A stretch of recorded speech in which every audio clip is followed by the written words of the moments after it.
Әйзірі, бұл қандай дыбыс? Кеттік көрейік. Бұл домбырам. Домбыраны шертіп ойнайдым. Қазақтар күй тартады. Домбыраның үні қандай, күй төгілді сыңғырлай.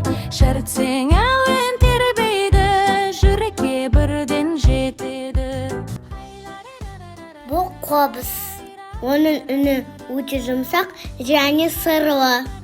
Қобыз асқышпен ойналатын аспап. Қобыз үні терең ғой, ердегідей естілі. Сырлы әуен баяу боп, жанға тыныштық береді. Бұл сыбызғы. Оған үрлеп ойнайды. Жел сияқты дыбыс шығады. Сыбызғы үні сыбдырлап, желмен бірге сырласып, нәзік әуен естіледі, көңілімізді тербетіп. Бұл дабыл. Дабылды таяқпен соғып ойнайды. Дыбысы қатты, әрі көңілді.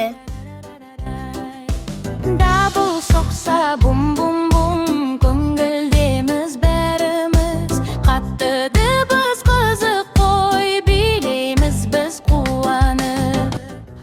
Бұл жетіген.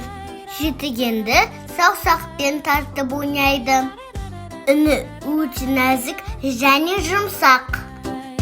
Жетігеннің үні нәзік, жүрекке жылы тиеді, жайлы